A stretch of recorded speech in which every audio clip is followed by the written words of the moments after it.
전쟁과 굶주림을 피해 유럽으로 향하는 난민들의 비참한 상황이 좀처럼 바뀌질 않고 있습니다. 지중해에서 난민 보트가 또 뒤집혀서 어린이를 포함해 10여 명이 숨지고 10여 명이 실종됐습니다. 미국은 난민 10,000명을 받아들이겠다고 다시 한번 확인했고, 유럽연합은 이번 주 강요 정상회의를 열어 해법 찾기에 다시 나설 예정이어서 난민 문제의 분수령이 될 것으로 보입니다. 네, 국제부 연결합니다. 김정욱 기자. 네, 국제부입니다. 지중해 난민선 사고가 끊이질 않고 있는데요. 이번에 일어난 사고 소식부터 알아볼까요? 네, 현지 시각 20일 오전 터키 서부 해안에서 지중해를 건너서 그리스 섬으로 가던 난민 보트가 터키 국적기를 단 선박과 부딪혔습니다. 난민 48명 가운데 22명이 구조됐지만 13명은 숨지고 다른 13명이 실종됐습니다. 사망자 가운데 6명은 어린이입니다. 사고 상황에 대한 한 난민의 설명 들어보시겠습니다.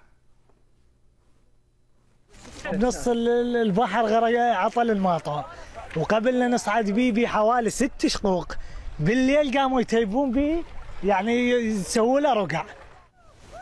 네, 이 사고로 최근 일주일 동안 이 해역에서 보트 사고로 숨지거나 실종된 난민은 70여 명으로 늘었습니다. 올해 들어서 그리스 섬으로 가다 에게해에서 선박 사고로 숨진 난민은 274명입니다. 어린이가 포함된 사고로는 지난 2일 터키 해안에서 3살 난 시리아 남자아이 쿠르디가 숨진 채 발견돼 국제사회가 난민에 다시 관심을 갖는 계기가 됐고요. 이후에는 13일 선박 전복으로 어린이 등 34명이 숨졌고 19일에는 5살 난 시리아 여자아이가 시신으로 발견됐습니다. 네, 안타까운 일이 계속 이어지고 있는데요. 그런데 미국이 시리아 난민을 10,000명 정도 받아들이겠다 이런 입장을 다시 한번 확인했는데 미국 국내에서 반발이 상당한 모양이군요. 네, 유엔은 그동안 미국의 시리아 난민 15,000명 수용을 촉구했지만 2011년 시리아 내전 발발 이후 미국이 수용한 난민은 그 10분의 1에 불과합니다. 국제사회의 비판이 커지자 지난 10일 오바마 대통령이 2016 회계연도에 시리아 난민을 적어도 10,000명 받아들이라고 지시했고요. 독일을 방문한 존 케리 국무장관이 독일 외무장관과 난민 문제를 논의한 뒤 이를 재확인했습니다. 발표 내용 잠시 들어보시겠습니다. Last year, I think we were at 70,000. We are now going to go up to 85,000 with at least, and I underscore the at least, it is not a ceiling, it's a floor of 10,000 over the next year from Syria specifically. 캐리 장관은 하지만 2001년 9.11 테러 이후 미국이 신원조사를 강화해서 난민 수용 절차에 시간이 더 오래 걸리고 지름길로 갈 수는 없다고 말해서 난민 문제를 안보보다 우선시하기는 어렵다는 입장을 보였습니다. 미국 국내에서도 바로 이 안보 문제 때문에 난민 수용 확대를 우려하는 목소리가 나오고 있습니다. 야당인 공화당의 척 그레슬리 의원 등 일부 상원 의원들은 이슬람 급진 무장 세력 IS와 다른 테러 조직들이 난민 위기를 이용해 들어올 게 분명하다며 정부가 확실한 대책도 없이 난민을 받으려 한다고 지적했습니다.